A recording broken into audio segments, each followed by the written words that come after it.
Momentum. Momentum क्या क्या बना, तुमने मोमेंटम क्या शुरू किया? रोमैस रोमैस मोमेंटम किया गया। जी जी, सारे हो गए। मैं अभी आपको बस पिक्चर भेज रहा हूँ अच्छा, साथ साथ। डन है। और कौन कर रहा था मोमेंटम के? मुझे किससे पूछने थे? मोहम्मद, तुम फहद तुम कर रहे हो मोमेंटम के?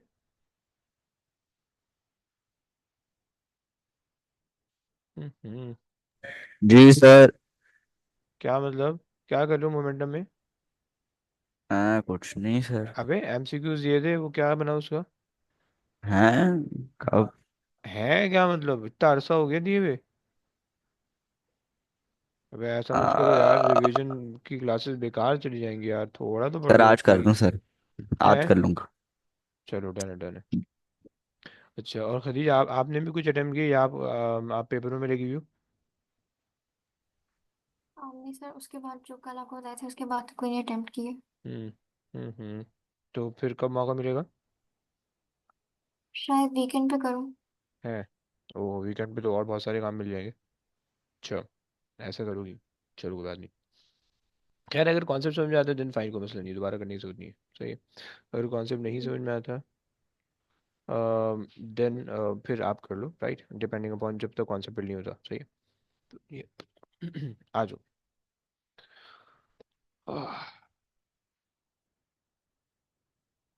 Pen pen pen pen.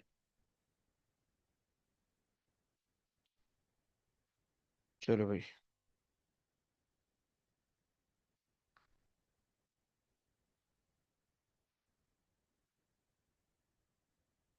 अच्छा, सो इन यस्टरडेज क्लास हमने यहाँ तक की चीज़ें देख ली थी, मास रिमेन्स कांस्टेंट, ये चीज़ें भी देख ली थी। सही।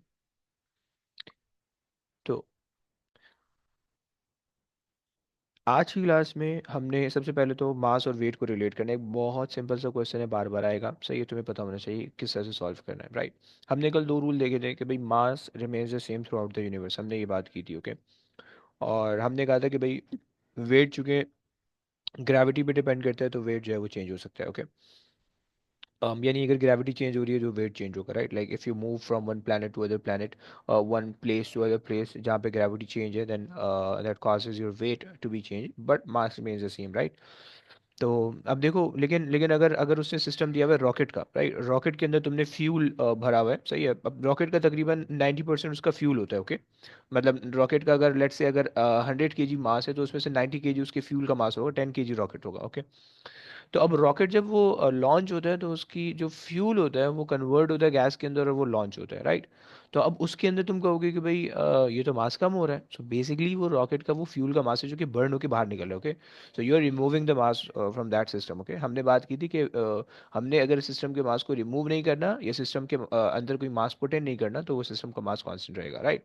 नाउ, अब लेट से मेरे पास जो है ना एक ऑब्जेक्ट है। क्वेश्चन इसी तरह से आएंगे, बहुत दफ़ा आएंगे इसके, राइट। एमसीक्यूज बहुत भर भर के आएंगे, सही है। तो मेरे पास लेट से एक मास है। मैं जो है ना अर्थ पे खड़ा हूँ, सही है। अर्थ पे जो है ना मेरा एक बंदे का वेट आ रहा है 700 न्यूटन, ओके। और अर्थ पे जो ग्रेविटी है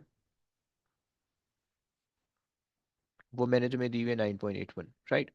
और अब ये बंदा जो है ना एस्ट्रोनॉट बन गया, इसने जो है ना पूरी एस्ट्रोनॉमी पढ़ी और जो है ना ये निकल गया चांद पे, निकल गया, सही, अल्लाह के रास्ते में चांद पे चला गया, सही। सो ये जब मून पे पहुंचा तो मून पे जो है ना इसको, इसके गुनाह चूंकि माफ़ हो चुके थे तो इसको बड़ा हल्का हल्का फील होने लगा, सही है। तो तुम्हें वो निकालना है कि उसको कितना हल्का फील हो रहा है, right. Provided that the gravity on the moon is 1.62, right. अब क्या करोगे? सिंपल सा कॉन्सेप्ट है, देखो, समझ लो, एक दफ़ा समझ लो, फिर रट्टा लगा लेना, सही। सिंपल सा कॉन्सेप्ट है। तुम्हें पता है कि केस के अंदर, हर केस के अंदर मास सेम रहता है, राइट। तो तुम इस बंदे का मास अर्थ पे निकालोगे, वही मास मून पे भी जाएगा, राइट। मास ही नहीं हो सकता, ओके। सो तुमने किया W is equals to M G, right. तुम्हें तुम्हें पता है कि भाई अर्थ पे जो है ना उसका वेट 700 था और अर्थ पे जो ग्रेविटी 9.81 थी, ओके। सो मास तुम्हें कितना निकल गया मास? जरा निकाल दो प्लीज मास। क्विक, कोई है? क्विक कैलकुलेशन वाला?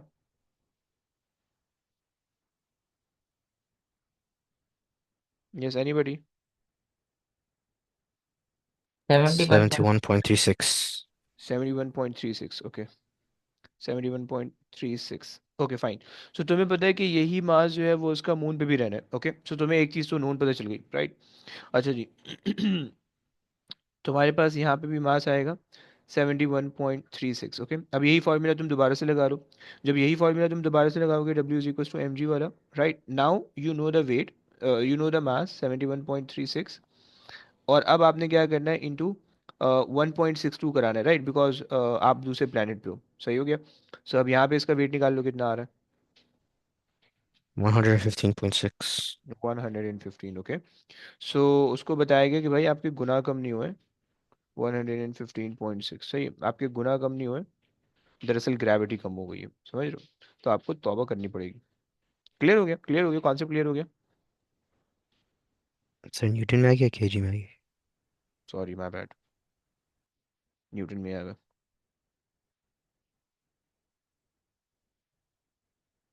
ओके क्लियर हो गया। अच्छा जी, कॉन्सेप्ट ये है कि अगर ये तो आपको ये मैंने इसकी लॉजिक समझाई। रट्टा लगाना है, रट्टा लगाना है, हाँ जो रट्टा भी लगाते हैं। देखो तुमने क्या करना है, W1 over G1 is equals to W2 over G2, right. ये रट्टा लगाने के लिए तुम्हें अगर रट्टा लगाना है, तुम ये वाला फॉर्मूला याद कर लो, तुम्हारा रट्टा लग जाएगा। ओके लॉजिकली करना है, लॉजिकली करना है तो तुम्हें हर प्लेनेट के लिए अलग काम करना पड़ेगा, दूसरे प्लेनेट के लिए अलग काम करना पड़ेगा, राइट। पहले लॉजिक क्रिएट किया करो और बाद में फिर उसको ना रट्टा लगा लिया करो, सही, तो उससे ज़िंदगी आसान हो जाएगी। तो यहाँ पे हम जो है ना add page after it, and ये वाला कर लेते हैं। परफेक्ट, सही, आ जाओ। अब ये जो हमने रट्टा लगाया ना, इस रट्टे को प्रूफ करते हैं, सही। लेट्स से एक एक बंदा मेरे पास है, एक बंदा है वो जो है ना अभी ताज़ा ताज़ा मून से आया है, सही है, ताज़ा ताज़ा मून से आया है। और मून पे जो है ना उसको अपना मास फील हो रहा था, वो बहुत खा पी के हट्टा कट्टा हो गया था, मून पे उसका जो वेट चला गया था वो 500 न्यूटन चला गया था। ओके एंड मून पे तुम्हें ग्रेविटी पता है 1.6 है, सही है। मून पे जो है ना तुम्हारे पास ग्रेविटी जो है वो 1.6 है, 1.6। ओके जब वो जो है ना अर्थ पे अपने ख़ानदान वालों से मिलने आया, सही है, तो आधे लोग तो मर चुके थे, बाकी जो बचे थे वो उसकी उम्र के बचे थे, सही है। सो जब वो अर्थ पे आया तो उसका वेट कितना होगा ये हमने फाइंड आउट करना है। अर्थ की ग्रेविटी होती है 9.81, 9.81। ओके जरा निकाल दो कितना बनता है, कौन निकाल सकते हैं। अब देखो यहाँ पे तुम रट्टे वाला फॉर्मूला इस्तेमाल करो। कौन सा फॉर्मूला, W1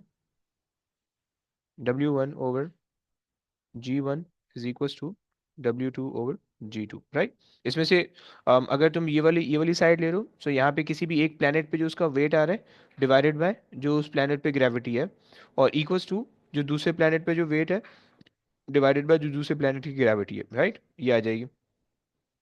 निकाल दो जरा कितना बनता है, कोई है कोई कैलकुलेशन। बल्कि चलो अगर मैं तुम्हारी आसानी के लिए थोड़ा सा मैं तुम्हें ये बता दूं कि अगर तुमने वैल्यू सब्स्टिट्यूट करनी है थ्री तो thousand sixty five three point thousand sixty five six point six नहीं टू बचेगा नहीं, बंदा मर जाएगा। 3,065, बहुत ज़्यादा वेट आ रहा है। सही है, समझ पा रहे हो। हम्म। यानी 500, तुमने तुमने अगर 5,000 ऊपर रखा, 500 यहाँ पे रखा होगा, डिवाइड बाय 1.6 न्यूटन किया होगा, और इंटू 9.81 कर दिया होगा, जो ग्रेविटी होगी उसको तुमने यहाँ सेंड कर दिया होगा, जो तुम्हारे पास दूसरे वाले प्लेनेट का वेट आ गया होगा। ऐसे ही ना बच्चों। जी। हाँ सर, ये बेसिकली ये W over G is mass, so mass equals yes mass. Yes yes, very good very good, yes. सही है, so we are just equating, very nice, perfect. अच्छा जनाब आ जाओ, आगे चलते हैं। एक और क्वेश्चन देख लेते हैं, एक और क्वेश्चन।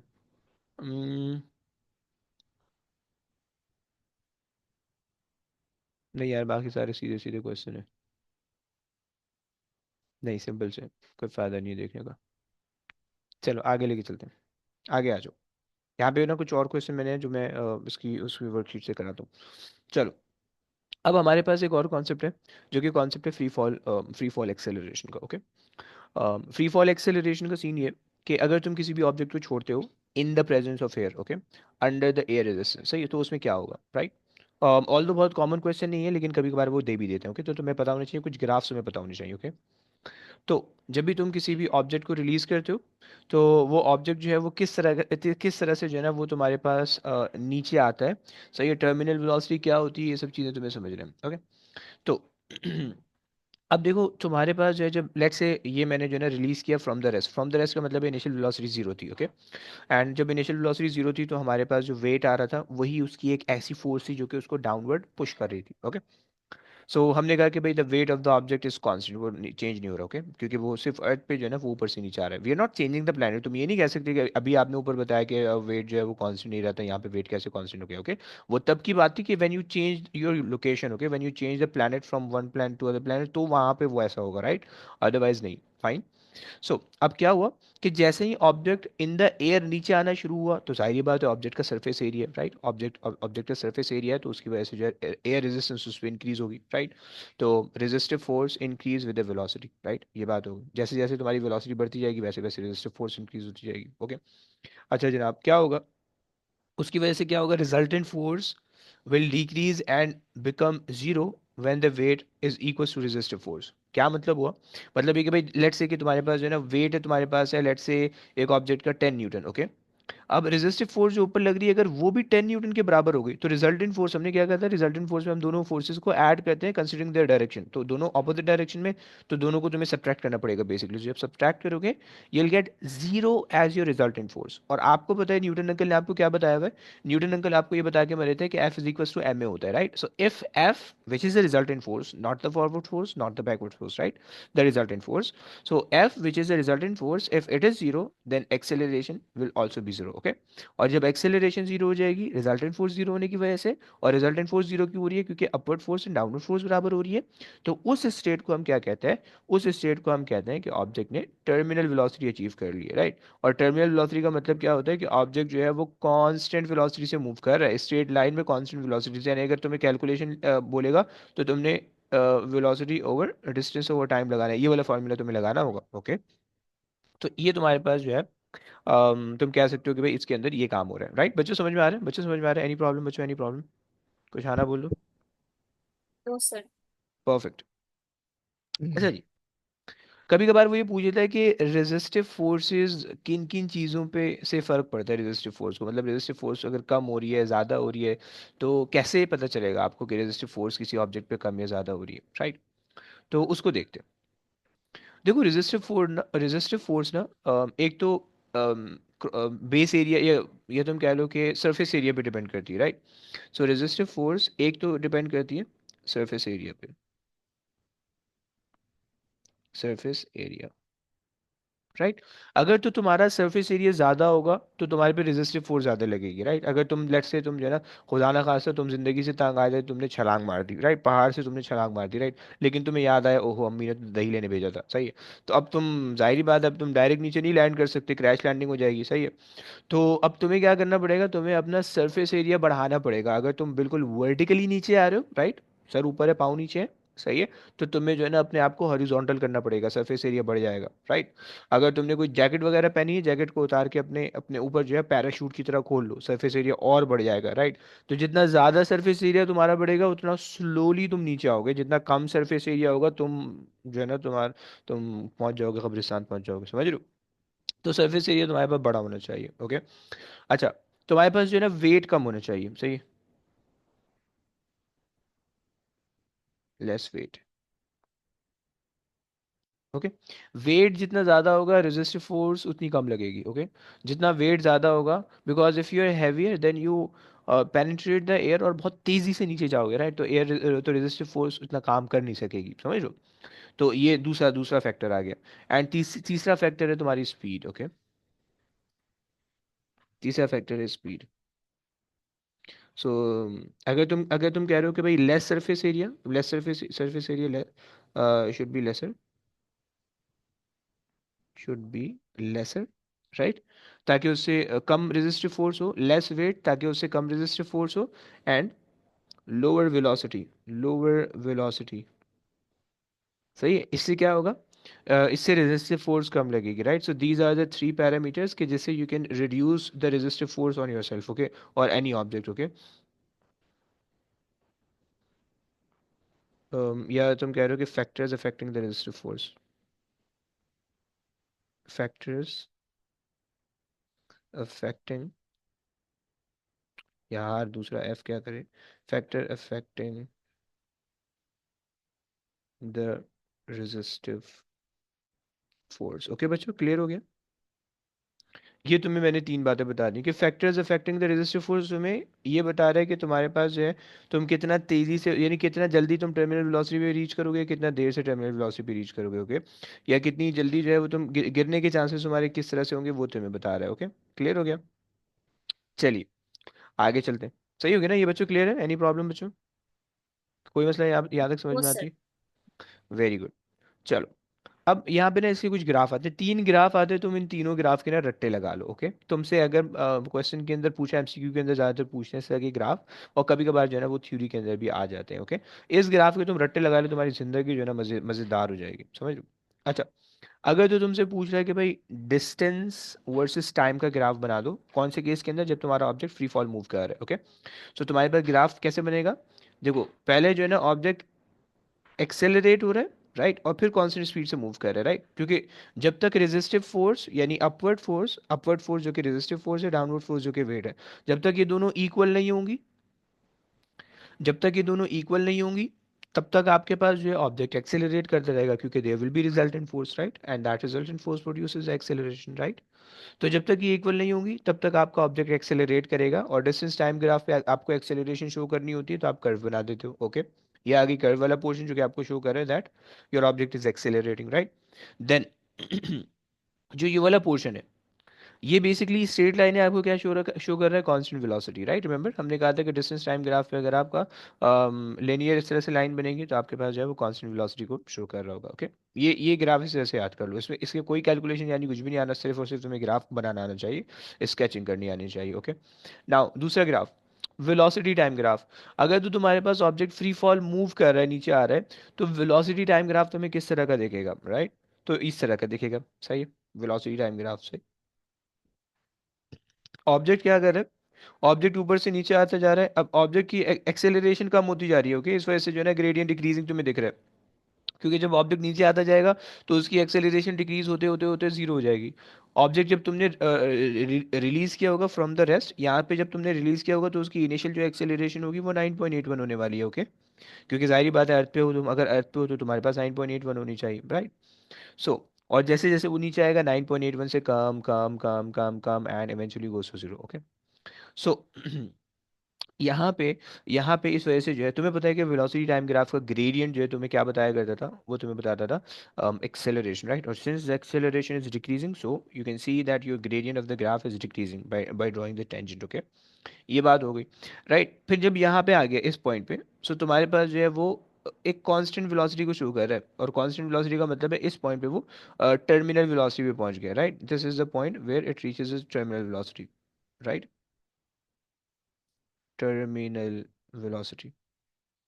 तुम्हें वर्ड टर्मिनल वेलोसिटी का पता होना चाहिए। Terminal velocity is basically the constant velocity. Okay, जब आपके पास वर्टिकल और वर्टिकल अपवर्ड और डाउनवर्ड फोर्सेस बराबर हो जाती हैं, सही है, या राइटवर्ड लेफ्टवर्ड फोर्सेस बराबर हो जाती हैं, तो टर्मिनल वेलोसिटी आ जाती है। ओके, सो ये तुम्हारे पास ग्राफ बन गया, right.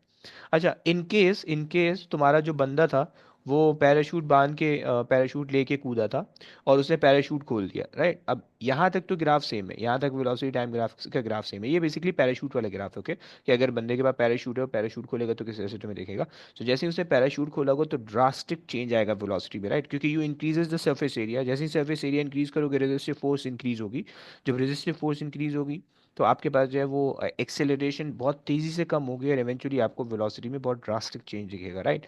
And eventually you come up on a lower velocity, right, और आप आराम से सुकून से प्यार मोहब्बत से नीचे गिर जाओगे। ओके, सो ये तुम्हारे पास ग्राफ, तुम्हें ग्राफ की अंडरस्टैंडिंग होनी चाहिए, राइट। और एक्सेलरेशन का अगर ग्राफ है, सो एक्सेलरेशन का जो ग्राफ है वो बेसिकली तुम्हारे पास 9.81 से शुरू होगा एंड डिक्रीज होते होते होते जीरो। यहाँ पे ऑब्जेक्ट लैंड नहीं हुआ, याद रखना, यहाँ पे ऑब्जेक्ट ज़मीन पे लैंड नहीं हुआ है। This is the point where the object start moving with terminal velocity. Okay, देखो तीनों ग्राफ में से कोई भी पॉइंट जो है ना वो ये नहीं बता रहा है कि ग्राफ ऑब्जेक्ट लैंड की जरूर है। ओके, हाँ, जो डॉटेड लाइन है ऊपर वाले दो ग्राफ में, जो डॉटेड लाइन है, और नीचे वाले में जो T1 मैंने मार्क किया है, ये जो T1 हर ग्राफ में जो है ये बेसिकली आपको ये बता रहे हैं कि जिस पॉइंट के बाद ऑब्जेक्ट ने टर्मिनल वेलोसिटी अचीव की है। ओके, और मैंने आपको ये बता दिया था कि greater the density higher the terminal velocity will be, okay.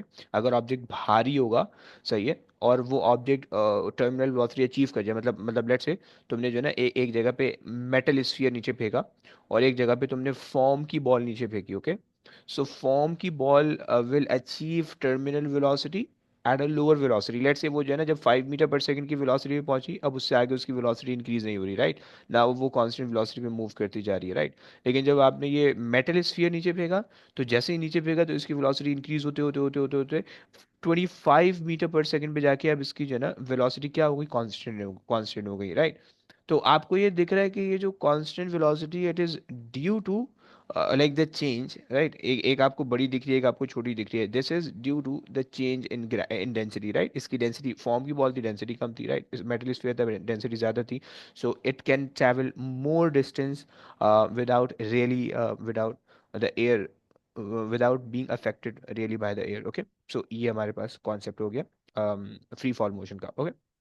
Free fall motion में बहुत ज़्यादा कैलकुलेशन नहीं आने वाली है, सिर्फ थोड़ी बहुत एक्सप्लेनेशन तुम्हें पता होनी चाहिए, ग्राफ स्केच करना आने चाहिए, दैट्स इट, ओके। तुम्हें अगर फ्री फॉल मोशन नहीं याद होता, तुम ये वाली पेज की स्क्रीनशॉट लेके अपने पास रख लेना, तुम्हारी ज़िंदगी सुकून में आ जाएगी, ओके। अच्छा जनाब, चलो आगे चलते हैं। न्यूटन थर्ड लॉ पे आ जाओ। न्यूटन थर्ड लॉ, बल्कि दिखाता भी नहीं हूँ, पहले तो न्यूटन थर्ड लॉ की मुझे डेफिनेशन भी बताएगा। न्यूटन थर्ड लॉ की डेफिनेशन ईमान से पूछते हैं। ईमान, न्यूटन थर्ड लॉ की डेफिनेशन पता है आपको? न्यूटन अंकल कुछ कह गए थे दुनिया से जाते जाते, कुछ पता है न्यूटन थर्ड लॉ के बारे में? नहीं। कुछ भी नहीं पता? कुछ ऐसा एक्शन रिएक्शन वाली कुछ बातें, कुछ ऐसी कुछ नहीं। नहीं पता? ओहो, अच्छा। और अच्छा फिर पूछते हैं रुमैसा से, नहीं रुमैसा, आपने सुना है न्यूटन थर्ड लॉ के बारे में? कोई मीम वगैरह आपके सामने आ गई हो वगैरह ऐसी? जी सर, सुना है। क्या क्या सुना है? Sir, every action has an opposite and equal reaction. ओफो, किसने बताया ये? सर पता है, अच्छा, सुनती वेरी गुड। रहती हूँ हर जगह। हम्म, एजुकेशनल यार, वेरी नाइस। अच्छा चलो। यार हमारे यहाँ तो ऐसा नहीं लिखा होता है, लिखा होता है कचरा फेंकना मना है यहाँ पे, ऐसा लिखा होता है यहाँ पे। अच्छा चलो। ओके ओके ओके फाइन, दूसरों से पूछते हैं। फाद फाद आपने क्या सुना है न्यूटन अंकल के बारे में, मतलब न्यूटन थर्ड लॉ के बारे में? नहीं सुना हुआ। नहीं सुना हुआ? जी। तुम लोग कैसे जिंदा रह रहे हो? अगर न्यूटन अंकल होते ना तो वो खुद ही दोबारा मर जाते, वो उनको उनको पता था कि मेरी जिंदगी अब कोई फायदा नहीं रहा। अच्छा जी चलो, तुम लोग और रेयान तुमने कुछ सुना है? रेयान तुमने कुछ सुना है? वो रिएक्शन हो रहा है ना। वही रिएक्शन वाला सुना है? अच्छा चलो हाँ। ओके। अम अच्छा जी, अली अली आपने भी कुछ सुना हुआ है? अली अली आपने कुछ सुना हुआ है? ये सब एक्शन रिएक्शन वाला। अच्छा, एक्शन रिएक्शन सुना आपने भी, और खदीजा आपने भी यही सुना एक्शन रिएक्शन वाला? मैंने तो कुछ नहीं सुना आए, थर्ड लॉ के बारे में। ऐसा कैसे हो सकता है? तुम लोग ने पूरा ओ लेवल्स पढ़ लिया, तुम लोग कैसे नहीं सुना तुम लोग ने?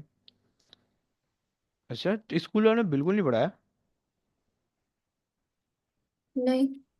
नहीं नहीं नहीं, ऐसा नहीं हो सकता, ऐसा नहीं हो सकता। अच्छा चलो ओके ओके फाइन, पढ़ लेते हैं। देखो न्यूटन थर्ड लॉ इंपॉर्टेंट है यार। न्यूटन थर्ड लॉ के वो बारे में कभी कभार पूछ लेते हैं, थोड़ी एक आधे नंबर की आ जाती है, ऑल तो बहुत ज़्यादा नहीं आती। न्यूटन फर्स्ट लॉ के अंदर कोई कैलकुलेशन नहीं है, ओके। न्यूटन थर्ड लॉ के अंदर कोई कैलकुलेशन नहीं, थोड़ी बहुत एक्सप्लेनेशन है, ओके।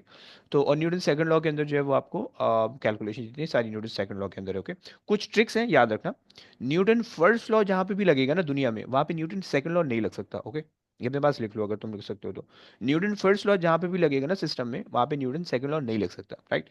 जहाँ पे न्यूटन सेकंड लॉ लगेगा, वहाँ पे न्यूटन फर्स्ट लॉ नहीं लग सकता, ओके। सो जहाँ पे न्यूटन फर्स्ट लॉ होगा सेकंड लॉ नहीं होगा, सेकंड लॉ होगा फर्स्ट लॉ नहीं होगा, राइट।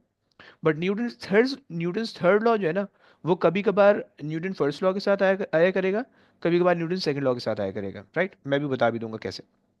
अच्छा, जिन लोगों ने न्यूटन थर्ड लॉ के बारे में सुना है, अली और रयान ने सुना है और मैसन ने सुना है, तो तुम लोग मुझे बता सकते हो कि इसके अंदर तुम लोग के ख्याल में कौन सी बॉडी ऐसी है जो कि न्यूटन थर्ड लॉ को फॉलो करी? सबसे पहले अली से पूछते हैं। अली अली आपके ख्याल में क्या, आपको क्या लगता इसमें है? चलो आप बता दो, आप बता दो, आप बता दो, रेन बता दो, कोई टेंशन नहीं। ये चार चार मैंने बॉडी बना ली है, सही है ना।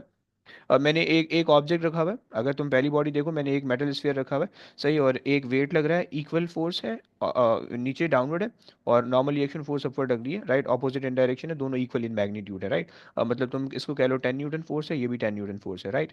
और तुम्हारे पास जो है, तुम क्या कहोगे, क्या इसमें न्यूटन थर्ड लॉ फॉलो हो रहा है? जी। अच्छा, ओके ओके फाइन। और इसमें इसमें क्या कहता हूँ, ये सेकंड वाले मेरे पास एक ब्लॉक है, उस ब्लॉक पे मैंने दो फोर्सेस लगाई हैं, equal in magnitude, opposite in direction, okay. 10 Newton की फोर्स ले लो तुम, यहाँ पे भी 10 न्यूटन की फोर्स, क्या कहते हो? इस पे भी लग रहा है। इस पे भी लग रहा है, ओके। और अच्छा, ये तीसरा मेरा जहाज था, सही है। और ये जो ना, इस पे लिफ्ट फोर्स है जो कि जहाज को ऊपर उठा के रखती है, वेट जो होता है ना नीचे गिरा रहा होता है, ये दोनों इक्वल है। तो इसके बारे में आपका क्या ख्याल है? ये भी इस ये पे भी भी है, अप्लाई ये है। भी है, ओके इस ओके। वाले पे भी अप्लाई है। ओके ओके लास्ट डन है, वाले पे अच्छा। भी अप्लाई है। लास्ट वाले मेरे पास अर्थ है जिसका मास बहुत ज़्यादा है, और मून है जिसका मास बहुत कम है, राइट। लेकिन दोनों इक्वल एक दूसरे को अट्रैक्ट करें by the force of gravity, right.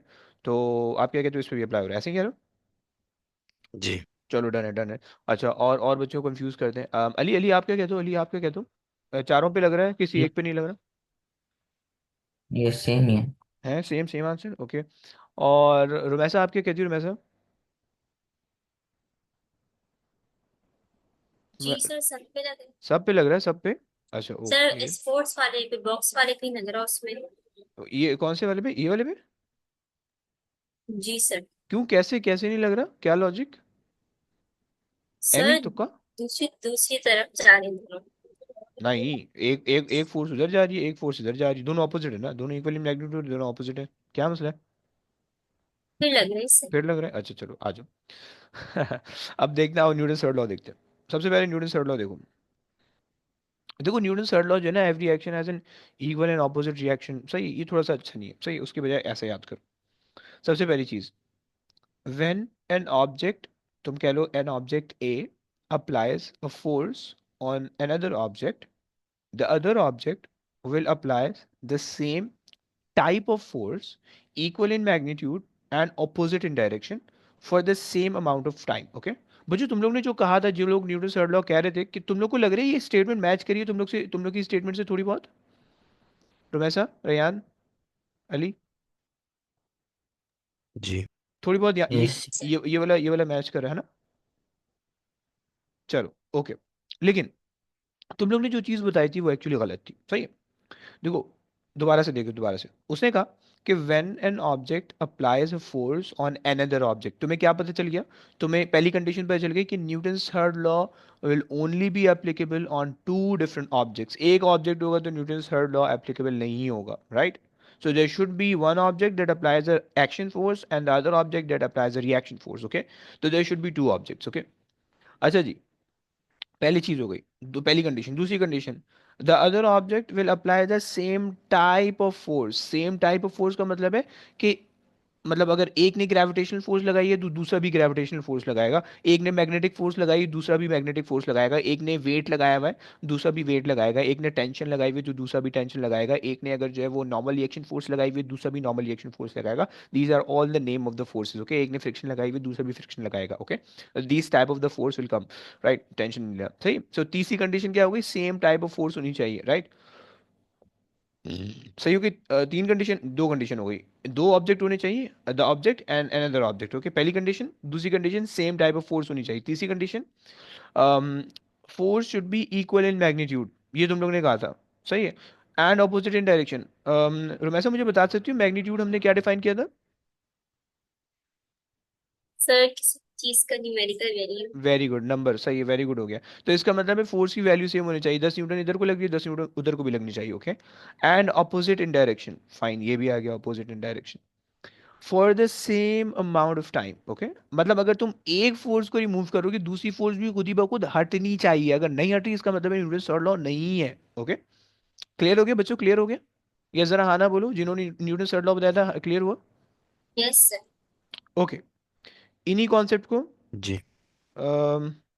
मैंने ना यहाँ पे थोड़ा सा मैंने वो करके लिखा हुआ है, मैंने ना यहाँ पे थोड़े से ये लॉज यहाँ पे लिखे हुए हैं। There should be two bodies, okay, both should apply the same type of force भी नहीं चाहेंगे, okay. And both should be equal in magnitude, यानी जो फोर्सेज हैं, both forces should be equal in magnitude, forces should be opposite in direction, and forces should act for the same amount of time, right. आ जाओ, दोबारा से आ जाओ। अब दोबारा से इन केसेस के अंदर आओ, एक एक बच्चों से पूछता हूँ कि रैयान, पहले केस में मुझे बता सकते हो कि क्या इसमें न्यूटन थर्ड लॉ फॉलो हो रहा है? इसमें सिर्फ रेस इन्वॉल्व है। इसमें सिर्फ इसमें देखो, सिर्फ अर्थ एंड वाटर। नहीं, अर्थ और साथ में ये भी दूसरा वाला ऑब्जेक्ट भी है, मतलब ये जो स्फीयर तुम ले लो, sphere is resting on the earth, so earth and sphere दो बॉडीज है मेरे पास। हाँ हाँ, तो इस पे यस, हो रहा है? Newton third law will apply. जी। कैसे कैसे हो रहा है, कैसे हो रहा है? देखो उसने कहा कि there should be two bodies, अच्छा ये वाली चीज फुलफिल हो रही है। Both object will apply the same type of force. क्या सेम टाइप ऑफ फोर्स दिख रही है? Weight is another type of force, normal reaction force is another type of force, okay. Hmm. चलो, चलो तुम, मैं मान सकता हूँ, मैं मान सकता हूँ तुम्हें टाइप ऑफ फोर्स नहीं पता होगा, तो इसलिए तुम कह सकते हो कि अच्छा ओके हमें नहीं पता था, ओके। तो कोई बात नहीं, कोई बात नहीं, but weight is a different type of force, normal reaction force is a different type of force, okay. तो second condition is not true. जी। तो देखो, पांचों condition at the same time true होनी चाहिए, ऐसा नहीं होगा कोई एक कंडीशन फॉल्स है तो आप लगा रहे हो, नो। पांचों कंडीशन ट्रू होगी तब जाके न्यूटन थर्ड लॉ लगेगा, ओके। सो ये हमारे पास ये वाली कंडीशन नहीं पाई गई, नहीं हो रहा, राइट। इक्वल इन मैग्नीट्यूड अगरचे, ऑपोजिट इन डायरेक्शन अगरचे, बट जब भी सेम टाइप ऑफ फोर्स नहीं होगी तो वो कभी भी सेम टाइम के लिए एक्ट नहीं कर सकेगी, ओके। तो ये तो आउट हो गया, ये तो आउट हो गया, ओके। आ जाओ भाई। अली अली अली सुन रहे हो अली? अली जरा ये वाले ठीक है सिस्टम सर। पे आ जाओ। अली ये मेरे पास सिस्टम है, सही है। मुझे ये बता दो सकते हो ऑब्जेक्ट कि चाहिए। यहाँ पे दो ऑब्जेक्ट नहीं है ना? मसला समझ में आया?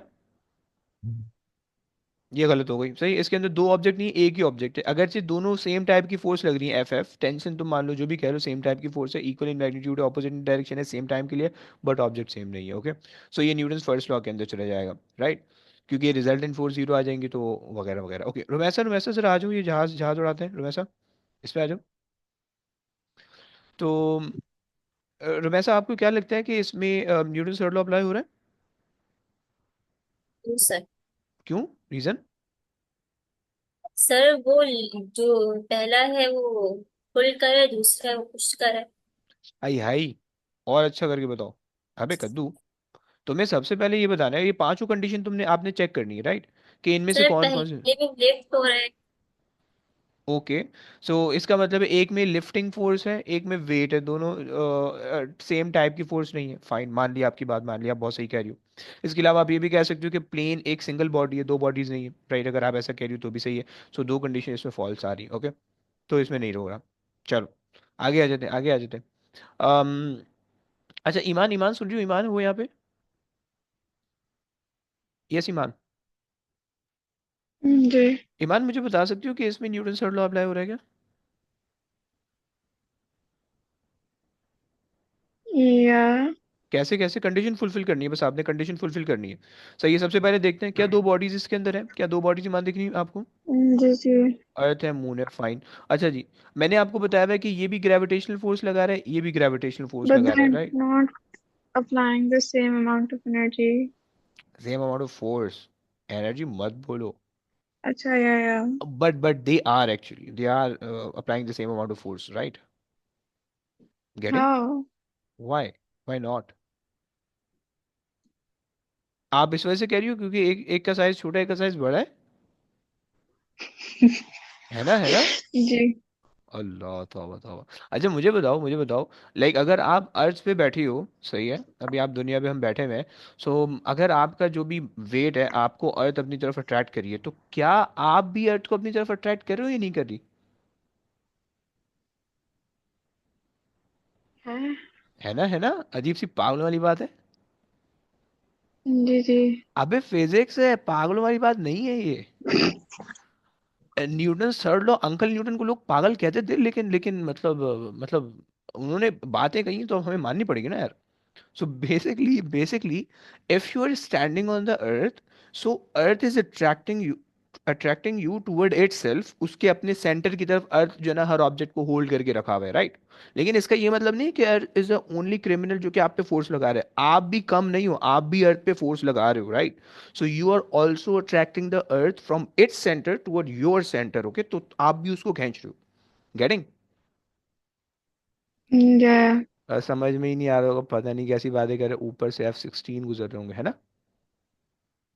नहीं नहीं, I understood. बट ऐसा है, ऐसा है, राइट। जो भी चीज आप आपके पास होगी उसके अंदर न्यूटन थर्ड लॉ फॉलो होता है, राइट। सो यहाँ पे देखो मासेस से फर्क नहीं पड़ेगा, ओके। मासेस से फर्क नहीं पड़ेगा, दोनों ऑब्जेक्ट जो है, एक ऑब्जेक्ट दूसरे ऑब्जेक्ट पे और दूसरा ऑब्जेक्ट पहले ऑब्जेक्ट पे सेम अमाउंट ऑफ फोर्स लगाएगा। सही है, तो दूसरा दूसरा कंडीशन दूसरी कंडीशन फुलफिल हो रही है, राइट। मैंने बता रखा है equal in magnitude opposite in direction है। चौथी कंडीशन भी फुलफिल हो गई, right. And the fifth condition is that the same amount of force should act same time, the force should act for the same time, right. अगर तो same type की force है then it will also act for the same amount of time, right. So सिर्फ इस case के अंदर Newton's third law follow हो रहा है, दूसरे केसेस के अंदर नहीं हो रहा, राइट। समझ पा रहे हो बच्चों, समझ पा रहे हो? जी। परफेक्ट। अच्छा जी, अगर पहला वाला जो केस है अगर मैं इस पहले वाले केस के अंदर मैं थोड़ी सी चेंज करूं, थोड़ी सी चेंजेस करूं, मैंने सिर्फ ये चेंज कर दूं कि जैसे ये जो मैंने ऑब्जेक्ट रखा हुआ है ना, मैंने ऑब्जेक्ट अर्थ पे रखा हुआ है। सो कांटेक्ट की वजह से ऑब्जेक्ट जो है वो अर्थ पे कांटेक्ट फोर्स लगा रहा है, और अर्थ जो है वो ऑब्जेक्ट पे कांटेक्ट फोर्स लगा रही है, right. So this this normal reaction force और this contact force is due to the contact between the earth and the ball, right. अच्छा जनाब, अगर मैं एक और फोर्स बना लूँ, एक और कांटेक्ट फोर्स बना लूँ, राइट, डाउनवर्ड, एंड से कि भाई ये एन है, राइट। अब ये न्यूटन थर्ड लॉ फॉलो कर रहा है, राइट। अब ये बिल्कुल exactly Newton third law follow कर रहा है, राइट। मतलब जो एन है और एन है वो डब्ल्यू इग्नोर कर दो, ओके। सो जो n है, which is the force by the earth on the ball, and the other force is by the ball on the earth, okay। so ये दो एक्शन रिएक्शन पेयर बन रहे हैं, और they are equal in magnitude opposite in direction, same type of force acting for the same time, and different bodies भी हैं, right. अगर मैं थोड़ा सा और चेंज करूँ इसके अंदर, जैसे मेरे पास वेट है, सही। अब मैंने बनाया हुआ है कि भाई this is weight is due to the earth, right. So अगर मैं यहाँ से अर्थ के सेंटर से एक एरो बनाऊँ उधर ऊपर को, सही है, और ये मेरे पास आ जाएगा, ये मेरे पास आ जाएगा डब्ल्यू, राइट। सो अब ये जो दोनों एरोज हैं ये बेसिकली क्या बता रहे हैं कि एक वेट जो है वो अर्थ बॉल पे लगा रहा है, राइट, और एक जो है वो बॉल अर्थ पे लगा रहा है, equal in magnitude opposite in direction acting for the same time, and different bodies, okay. Newton third law follow हो रहा है, राइट।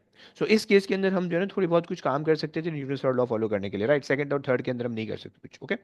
सो न्यूटन थर्ड लॉ इस तरीके से आपके अंदर आपके सिस्टम के अंदर आ सकता है, राइट। चलो यहाँ तक बात हो गई। अच्छा जनाब, इसके अलावा बोलो बोलो, कुछ बोल रही हो?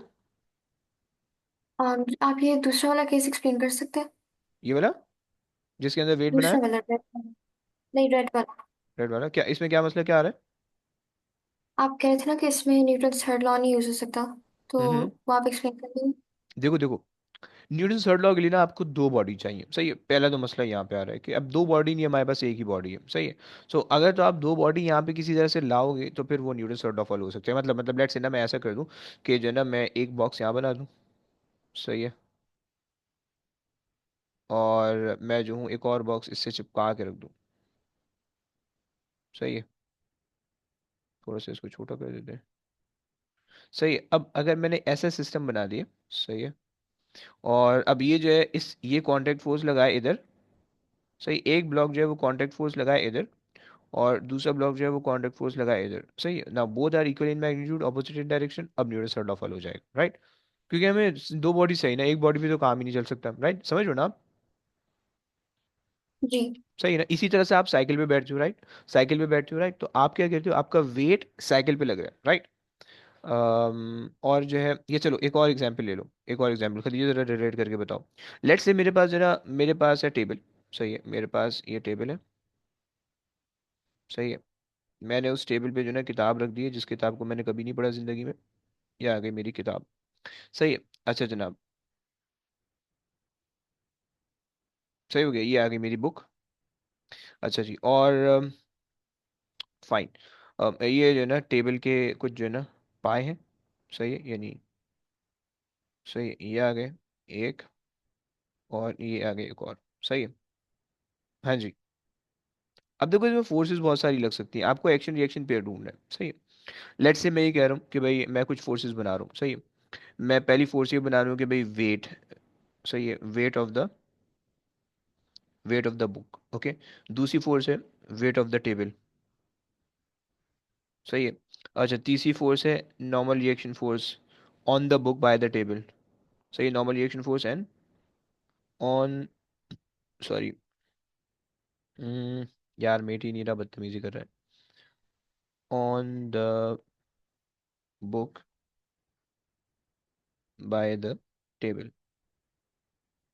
सही है। अच्छा जी, एक और चीज़, एक और चीज़, टेबल मैंने ज़मीन पे रखा हुआ है, दूसरे वाले पाए गायब है, लेकिन ऐसा मत समझना पाए हैं, वो तुम्हें दिख नहीं रहे हैं। सही है। अच्छा, ऑन द टेबल यहाँ पे जो है नॉर्मल रिएक्शन फोर्स लग रही है अपवर्ड। सही है, normal reaction force, normal reaction force on the table by the earth, bye the अर्थ। सही है। और इसी तरह से जो है ना दूसरे वाले फुट में भी इसकी लग रही होगी। Okay, like this. सही है, normal reaction force on the table by the book. अच्छा, मैंने एक दो तीन चार पाँच छः छः फोर्सेस मैंने दे दिए। मुझे मुझे बता सकती हो, मुझे बता सकती हो खदीजा कि इसमें से कौन सी फोर्स है वो न्यूटन थर्ड लॉ पेयर बना रही है? हम्म। और इसमें वो जो on the table by the earth और on the book by the table, वो वाली दोनों। On the book by that, on the book by the table, let me highlight it for you. Okay, आप एक कह रही हो ये वाली, और दूसरी वाली जी, ये ये वाली, on the table by the earth. On the table by the earth जी। है। अच्छा, हमने कहा था कि एक्शन रिएक्शन पेयर में ऑब्जेक्ट सेम होनी चाहिए। मतलब अगर यहाँ पे जो है बुक और टेबल का एक पेयर बन रहा है, सो जो दूसरी फोर्स होगी, जो रिएक्शन फोर्स होगी, उसमें भी बुक और टेबल आने चाहिए, उसमें अर्थ नहीं आ जाने चाहिए। समझ हो ना? ठीक ठीक ठीक। सही, तो ये गलत हो जाएगा। तो और कोई आपके ध्यान में?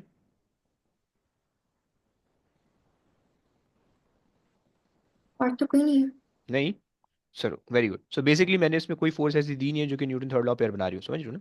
कुछ होशियारी करनी पड़ती है, वरना तुम सही आंसर दे देती। खैर, बनाते बनाते आओ। देखो, आपने कहा कि अगर हम जो ना हर हर फोर्स की बना सकते हैं। सही है। पहली फोर्स अगर मेरे पास है बुक, नॉर्मल रिएक्शन फोर्स है on the book by the table, तो एक ऑपोजिट डायरेक्शन में फोर्स बना दो कि डाउनवर्ड, राइट? और ये क्या हो जाएगी? An on the table by the book. Okay, is that clear? करिए, इज दैट क्लियर? जी। पहली चीज हो गई। अच्छा जी, ये जो इसके पायों पे जो फोर्स लग रही है, इसके पाँव पे जो फोर्स लग रही है, on the table by the earth, on the earth by the table, right? समझ रही हो ना किस तरह से पेयर बन रहा है? जी। ओके, इसी तरह से वेट है, वेट जो कि ड्यू टू अर्थ है, सो आप कह दो कि भाई एक और एरो बना दो, वेट। अब बुक जो है, बुक क्या करेगी? बुक अर्थ को अपनी तरफ अट्रैक्ट करेगी, राइट? और इसी तरह से टेबल भी अर्थ को अपनी तरफ अट्रैक्ट करेगा, राइट? सो इस तरह से जो है ना हम इसके पेयर बनाया करते हैं, राइट? सो अगर एक है on the book by the other thing, तो then on the from the other thing on the book, right? इस तरह से आप जो है ना वो बनाती हो, राइट? समझ रहे हो ना? जी। Perfect, perfect. चलो बच्चों, और किसी को कोई मसला तो नहीं है? न्यूटन थर्ड लॉ समझ में आता है? Newton third law. अच्छा, अम, फाज से पूछते हैं। फाज, जरा एक बात बताओगे, हमने पिछले चैप्टर मोमेंटम खत्म किया है। मोमेंटम के अंदर दो ऑब्जेक्ट होते हैं, एक ऑब्जेक्ट ये होता है, दूसरा ऑब्जेक्ट ये होता है, कोलाइड कर जाते हैं आपस में, कोलाइड हो जाते हैं। सही है, कोलाइड होते हैं आपस में, राइट? जी during the collision contact force लगाता है ये वाला एक ऑब्जेक्ट, दूसरे पे कांटेक्ट फोर्स लगाता है। सही है। और दूसरा पहले पे कांटेक्ट फोर्स लगाता है, equal in magnitude, opposite in direction, contact force, right? मुझे बता सकते हो न्यूटन थर्ड लॉ फॉलो हो रहा है नहीं हो रहा? आ, और है। कैसे कैसे? देखो, तुमने सिर्फ तुमने चेक करने के फुलफिल हो रही है, कंडीशन नहीं हो रही। आपने देखा कि भाई should be two bodies, yes है। आपने कहा should be apply the same type of force, हमने कहा है। नॉर्मल रिएक्शन फोर्स है, कांटेक्ट हो रहा है, कांटेक्ट की वजह से फोर्स आ रही है। ओके, जी हमने कहा कि force should be equal in magnitude, है। फोर्स शुड बी जी ऑपोजिट इन है। Direction, yes. एंड सेम जी अमाउंट ऑफ है। Time always, yes. तो इस वजह से मोमेंटम जब होता है, अब देखो मोमेंटम का जो सिस्टम है पूरा, वो सिस्टम में आपके पास क्या होता है कि कोलिजन से पहले कांस्टेंट स्पीड होती है। कांस्टेंट स्पीड का मतलब है Newton first law. Okay, during the collision जी फोर्सेस आ गई, Newton second law, okay, plus Newton third law. सही है, फिर जैसे ही कोलाइड होके खत्म हुआ, then again Newton first law. Okay, तो ये ऐसे सिस्टम है। कॉम्प्लिकेट हो रहा है, तुम्हें टेंशन लेने की बात नहीं, बस सिर्फ तुम्हें न्यूटन थर्ड लॉ समझना है कि न्यूटन थर्ड लॉ किस तरह से फॉलो हो रहा है। ओके बच्चों, क्लियर हो गया? बच्चों क्लियर हो गया? Any problem? जी। आ जाओ, आखिरी चीज है, आखिरी चीज, टाइप ऑफ फोर्स समझनी है, उसके बाद हमारी जिंदगी सुकून में आ जाएगी। ओके, अच्छा जी। अम, सबसे पहली चीज़ हमारे पास जो है ना दो टाइप की हम फोर्स को डिस्ट्रीब्यूट कर देते हैं। हमारे पास जो है ना कॉन्टेक्चुअल फोर्स होती है और हमारे पास नॉन कॉन्टेक्चुअल फोर्स होती है, राइट। जो नॉन कॉन्टेक्चुअल फोर्स होती हैं उनका ना कांटेक्ट की जरूरत नहीं पड़ती। जैसे ना तुम अर्थ पे हो, अब तुम अर्थ पे जमीन पे खड़े होगे तो ही तुम्हारे पे ग्रेविटी नहीं लगेगी। तुम आसमान से जमीन पे छलांग लगा दोगे तब भी ग्रेविटी एक्ट करी होगी, राइट, जो तुम्हें अपनी तरफ अट्रैक्ट करी है, राइट। तो ये हमारे पास है नॉन कॉन्टेक्चुअल फोर्स। दो मैग्नेट तुम रखो, उनको मिलाओ नहीं, दो थोड़ा दूर दूर रखो, तब भी वो जो है ना वो रिएक्शन, वो तुम्हारे पास रिपल्जन करेंगे या अट्रैक्शन करेंगे, राइट, तुम्हारे हाथ पे फील होगा, ओके।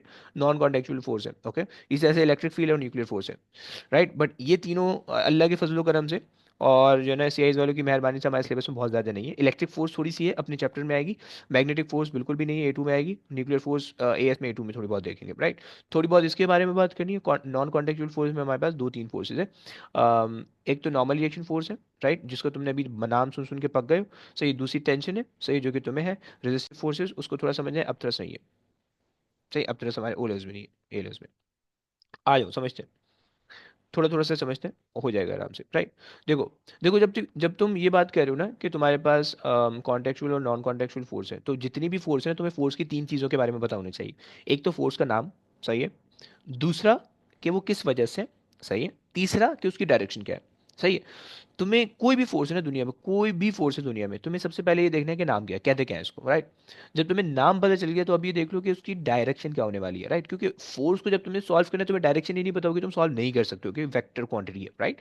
तुम्हें अगर कोई बंदा बता दे कि भाई एक 5 न्यूटन की फोर्स है, एक 10 न्यूटन की फोर्स है, मुझे रिजल्टेंट बता दो, राइट, तो तुम नहीं बता सकते हो। कि तुम बोलोगे भाई मेरे को ड्रॉ तो करके दो, मुझे डायरेक्शन तो बताओ, अगर 10 न्यूटन इधर को लग रहा है और 5 न्यूटन यहाँ लग रही है, then I can solve, right. But अगर कोई बंदा बता दे कि भाई 5 न्यूटन है, 10 न्यूटन है, रिजल्टेंट निकाल दो, यू कैन नॉट, राइट। तो चलो ये बात आ गई, सही। सो हम हमारे पास ये वाला भी छोड़ना, ये वाला पोर्शन मत देखना, भी ये वाले पे देखो, सही।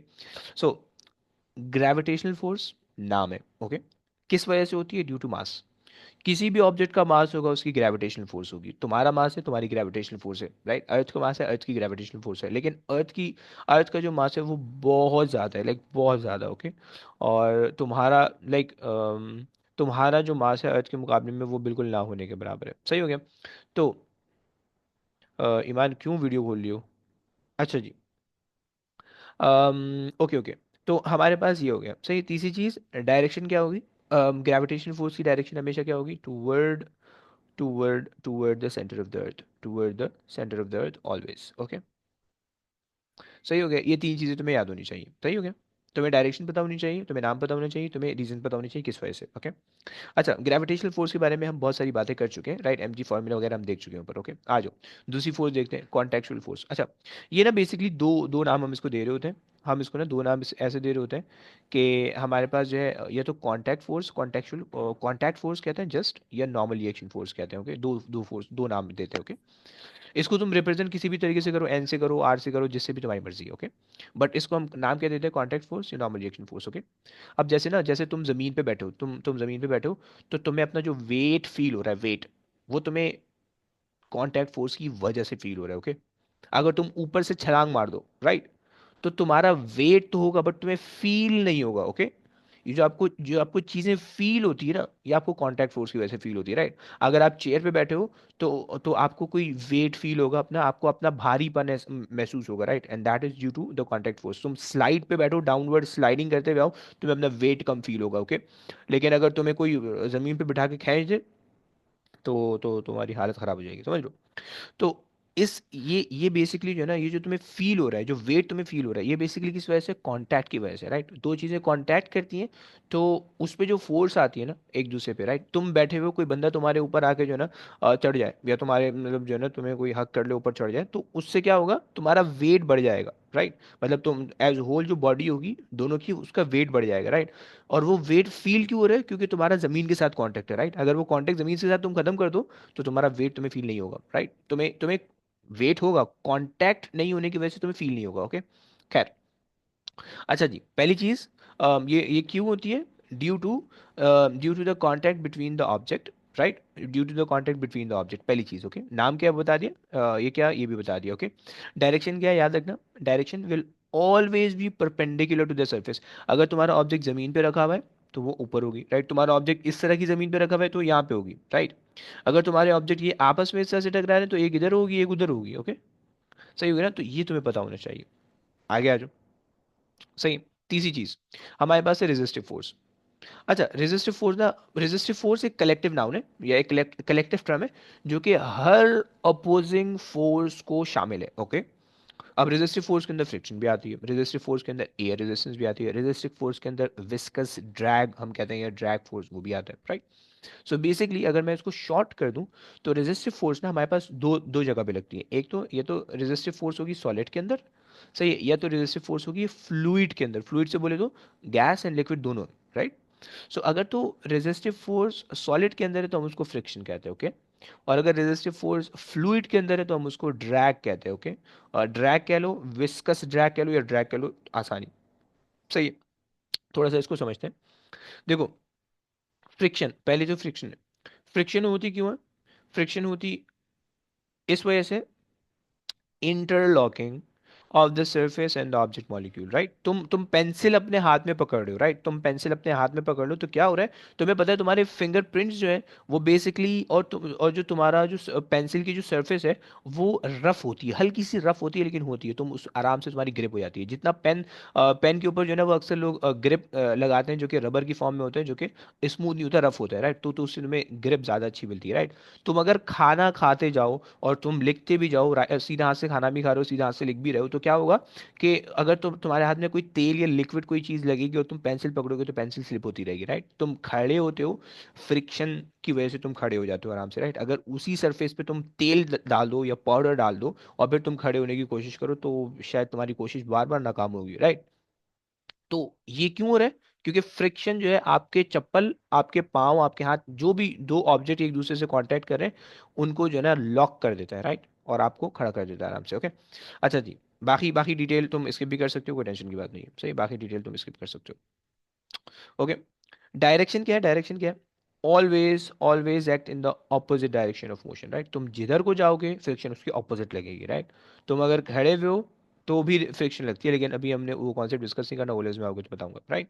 सो तुम अगर जिधर भी जा रहे हो always opposite to the direction of motion, सही। अगर तो उसने फ्रिक्शन क्वेश्चन के अंदर मेंशन कर दिया, right. Most of the time वो क्वेश्चन के अंदर फ्रिक्शन मेंशन करता है, डायरेक्शन नहीं बताता, ओके। क्वेश्चन के अंदर अगर फ्रिक्शन मेंशन है तुम्हें पता होना चाहिए direction always opposite to the direction of motion, right. ये चीज तुम्हें पता होनी चाहिए, ओके। चलो आगे आ जाओ। ड्रैग। अच्छा, ड्रैग भी फ्रिक्शन की तरह, सही। बहुत ज़्यादा चीज़ें नहीं है, तुम इसको स्किप कर सकते हो, राइट। यहाँ से आगे की चीज़ें तुम स्किप कर सकते हो, राइट। तो खैर, यहाँ तक हमारे पास जो चीज़ें थी वो हमारे पास फोर्सेस का पूरा चैप्टर कंप्लीट हो गया, राइट। अच्छा जी, शायद मुझे एक वेंसडे की क्लास मुझे और लेनी पड़ेगी क्योंकि ये वाला चैप्टर थोड़ा सा बड़ा है, सही। चैप्टर कंप्लीट हो चुका है पूरा, सही है। मैंने इसके एमसीक्यू सेंड करने हैं, वो एमसीक्यू बहुत इंपॉर्टेंट होने वाले हैं, सही। अगर तुम लोग सारे अटेम्प्ट कर सकते हो देन वेरी गुड, ओके। अगर तुम्हें सिमिलर कॉन्सेप्ट के रिपीटेड मिले तुम उसको स्किप कर सकते हो, लेकिन खास तौर पे फहद ने अटेम्प्ट करना है, खदीजा ने अटेम्प्ट करना है, रुमैसा ने अटेम्प्ट करना है, ओके।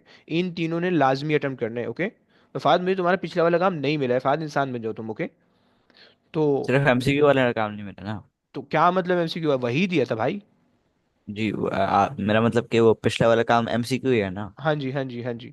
तो कब ओके कब ओके। करोगे भाई? कब पेपरों के बाद, ए लेवल्स में आने के बाद क्या करोगे? नहीं नहीं सर, वो पिछले हफ्ते थोड़ा बिजी था, अब फ्री हो गया हूँ तो ओफ, ओ आज शुरू कर प्राइम लूँगा। मिनिस्टर, यार क्या बात है, हैवी। यस। अच्छा, चलो लेकिन भाई प्लीज कर लियो यार। जी। अच्छा जी, चलो ओके। एंड ईमान आपने भी करना है लाजमी, एंड रुमैसा तुम लोग तीनों ने तो लाजमी करना है, तुम लोगों को कोई जो है ना कोई वो नहीं है, सही है। एंड बाकी बाकी बाकी हाँ सही है। वेंसडे के दिन मैंने क्लास करनी है, उसमें मैंने सिर्फ क्वेश्चन करना है, okay? कोई चीज़ नहीं पढ़ानी, शायद थोड़ी देर के लिए क्लास हो, आधे घंटे की क्लास हो जाए, शायद पूरी नहीं हो, राइट। मुझे सिर्फ उसमें तुम्हें क्वेश्चन समझाना है। इसका P2 जो आता है वो थोड़ा सा कॉम्प्लिकेटेड आता है, थोड़ा सा कॉम्प्लिकेटेड, ओके। तो P2 मुझे तुम्हें समझाना है उसका, यानी थ्योरी समझानी है, सही है। थ्योरी थोड़ी कॉम्प्लिकेटेड होती है, सही है। अगर तुम्हें एक दफ़ा समझ में आ गई तुम आराम से कर लोगे, एक ही पैटर्न पे क्वेश्चन आते हैं, ओके। सो थ्योरी मुझे समझानी है, मैं एमसीक्यू सेंड करूँ, एमसीक्यू को मुझे जो है ना वेंसडे से पहले पहले मुझे चाहिए, ओके। चलो बस, बाकी कहानी इधर करते हैं, हमें चलो नेक्स्ट क्लास में मुलाकात होती है, चल। ओके गाइस, टेक केयर, अल्लाह हाफिज़। अल्लाह हाफिज़ हाफिज। सर। अल्लाह हाफिज़, अल्लाह हाफिज़, हाफिज। अल्लाह हाफिज़।